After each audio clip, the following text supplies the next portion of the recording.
Simplify simply means to break down the expression to the point where you can't go no further. For example, 5a minus 2b, you can't go no further than that. That's where it stops, can't go no further. So simplify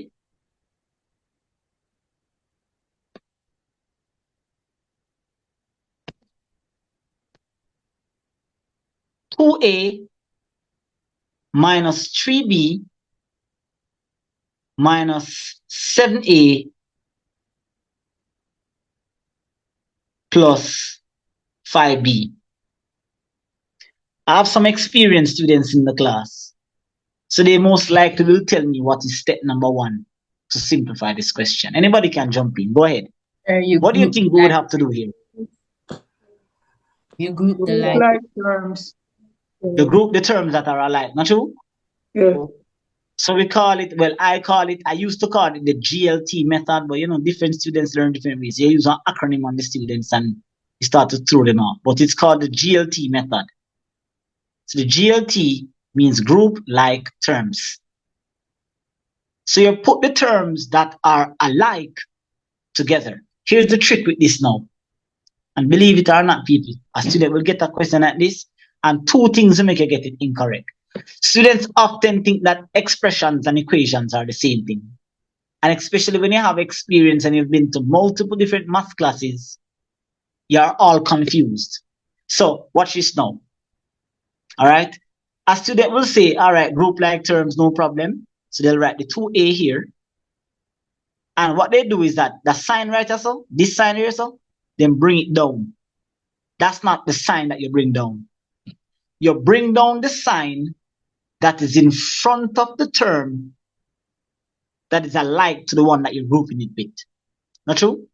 So in this case, it works out that the 7a has a minus sign. So yes, minus sign come down. It is not this minus sign that come down and that minus sign come down. It is this minus sign that you brought here. So that is negative 7a. Not true? Together there, so. Then now you carry the negative 3b there, so. And then you bring down the plus 5b. Now, let us clear up another ambiguity between transposition and grouping or rearranging. And the best way I can explain this is, if I'm in a classroom and a student is in the left side of the classroom, right? And I ask the student, can you see the board? And the student said, no, sir, I can't see the board. And I ask the student to move to the right side of the classroom. By that student moving to the right side of the classroom, did that student change their clothes?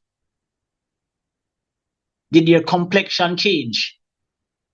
Did their feet get bigger? Did their eyes get smaller? No. The same way how them look on the left side of the classroom is the same way them are going to look when they're on the right side of the classroom. That's a perfect example of rearranging or grouping. You move the term from its current position to a new position where you don't change anything about it. Transposition, on the other hand, now, which is something we're going to talk about later, is where you change the sign. And a perfect example of transposition would be you come to class Tuesday in a red blouse and a black pants, and then Thursday you come class in a white blouse and one blue pants. You transpose means you change over, you look different. So if you were negative, you become positive, and if you were positive, you become negative. If you were being multiplied, you're now going to be divided, and if you're being divided, you're going to be multiplied. That's a perfect example of transposition. We are not at the stage in algebra where we are transposing anything. We are always, for the next few classes, we are going to be rearranging terms. So now that we clear up that little ambiguity there, we can now proceed now to say, all right, then the terms are now grouped. So now you need to pay attention now to that sign. You can't forget your fundamentals. 2 take away 7 is saying I have 2 apples and oh my God, use borrow or O. All right, let's just use O. So I have 2 apples and I had borrowed 7 apples from somebody. So I can give them back 2 of the apples that I now have, and I'm still going to owe them 5 apples. So I owe them 5A. Signs give people problems here. Sir, what sign we must write down? Your sign that you write down is based on your understanding of our fundamental class that we learned when you first met me. O and have. Please do not forget your roots, your root class. Those things were not taught in vain. They were taught at the first thing we teach because we know it. I know it's something that's going to be following you everywhere you go. So we don't just teach it for teach its sake. We say, okay, it's fundamental math. We teach it because it's something that us math teachers, students suffer with these things. As they go deeper and deeper, they tend to forget things that they learned at the beginning. Next one. Students have a tendency to say that this number right here is 3. So what they'll do, and you're going to find, believe me, even though I'm telling you now, you're going to find yourself doing it anyways. They'll say 3 plus 5 is 8 and say the answer is negative 8B. You have to stop doing that, guys. It's going to cost you marks. That number is not 3, ladies and gentlemen. There's a minus sign that is in front of the 3. So it is not 3 plus 5. It's really negative 3 plus 5.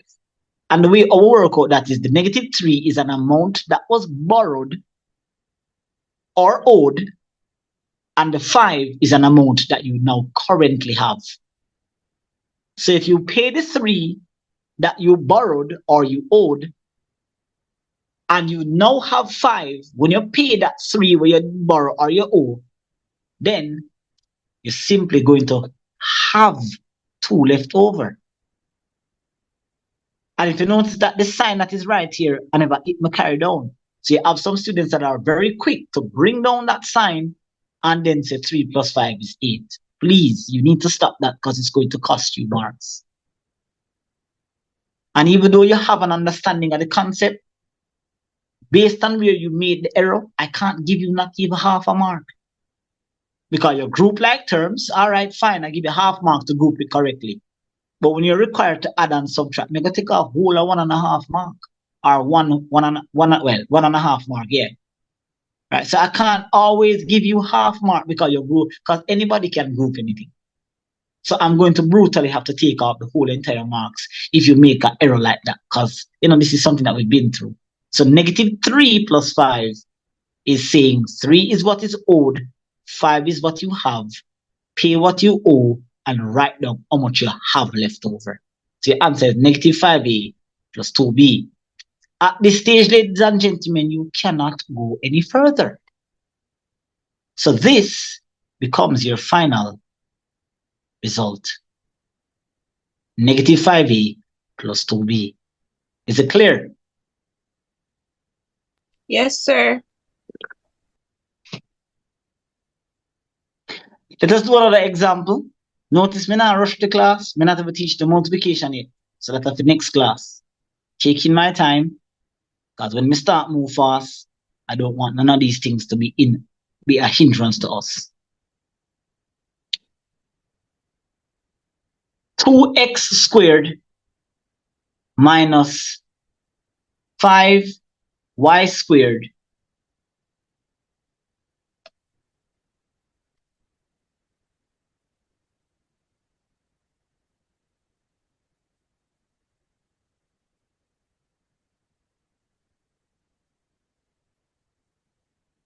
plus 6x squared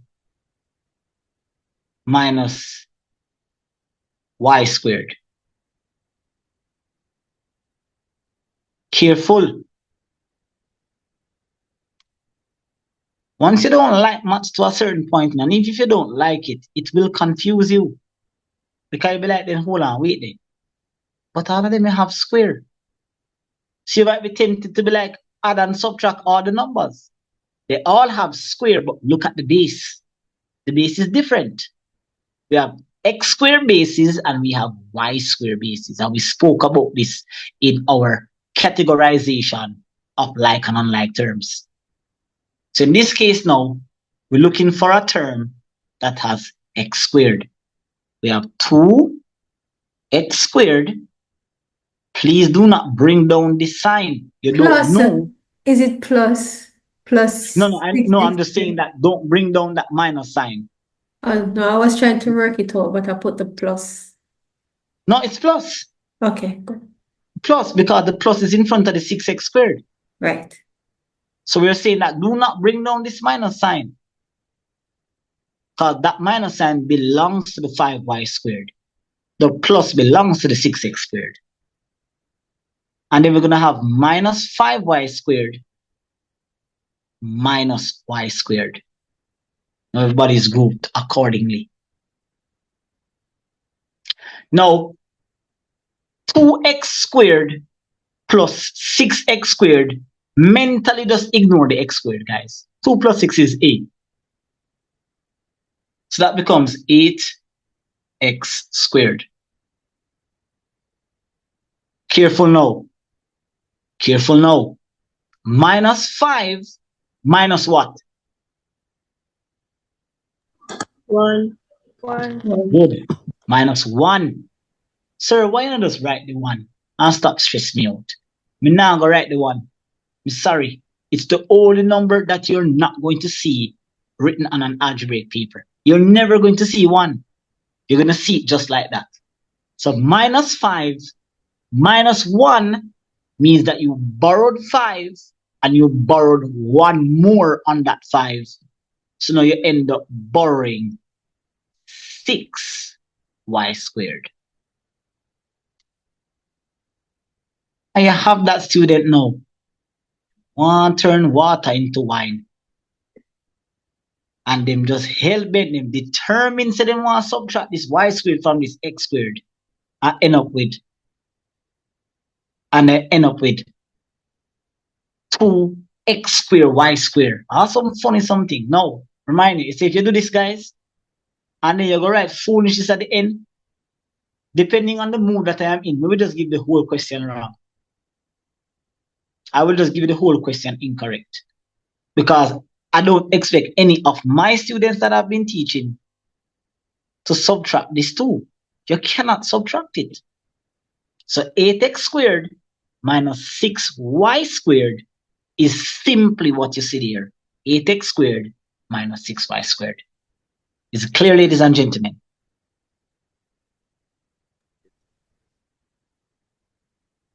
Ladies and gentlemen, is it clear? Yes, sir. Just one more example before we get out of here.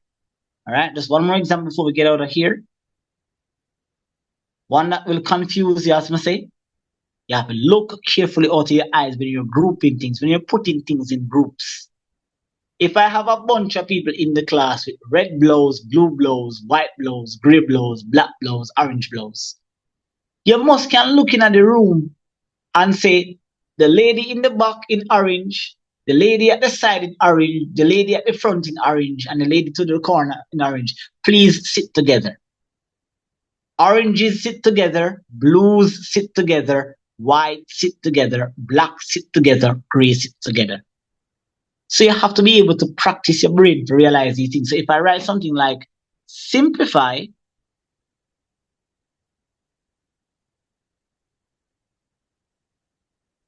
two x squared y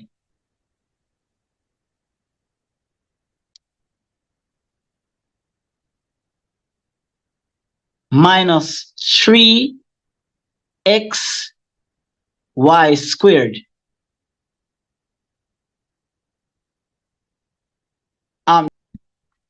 2x squared y minus 3y squared minus 7x squared y plus 4xy minus 11xy squared. If I was learning this, I would have confused. If I didn't attend this class. But all my students that are in this class, you can't confuse them with a question like this. It's near impossible. Because all my students, them know that all they have to do is look for the terms that look exactly alike. Now, taking out my red ink. The first term I'm going to try to group is the one we miss first. X squared y. Using numerical positions, which term looks exactly like 2x squared y? Second, third, fourth, or fifth term? Third. Third. Sir. So you're saying that this and this is alike? Yes. Agreed. Yes, sir. Agreed. All right. Which term now is alike with xy squared? The fourth or the fifth? Fifth one. Pardon me? Fifth. Can I hear that? The fifth one. The fifth one. So I'm going to put one rectangle. Boom. And boom. It's my paper. I want to mark up on my paper. And then, so sir, what happened to that 4xy? Him not have nobody to group with. So you leave him alone. Him not in trouble you. So leave him alone. Don't interfere with him. Focus on what is alike and group them together. And if you don't have nobody that is alike, stay by yourself. You're alone over there by yourself. Stay over there. So let us regroup then. Before we start add, let's regroup. Now the students that are a bit fast and more advanced, you can literally do it in your mind. I don't. I can, but I don't. I always regroup. So I go ahead and say, all right then. I use my red ink to group this then. So I'm going to say 2x squared y minus 7x squared y. Then I'm going to use my blue ink now. We're going to have minus 3xy squared minus 11xy squared. And then I'm going to have now plus 4xy. All in different colors. So red, blue, black. 2 take away 7. Talk to me. -5. Minus 5x squared y. Careful now, you know. Do not bring down this sign unless you're sure you want negative. Check it first, because sometimes you see one negative here, so, but when you calculate, it end up being a positive. So don't bring down the sign. Check it first. -3 take away 11.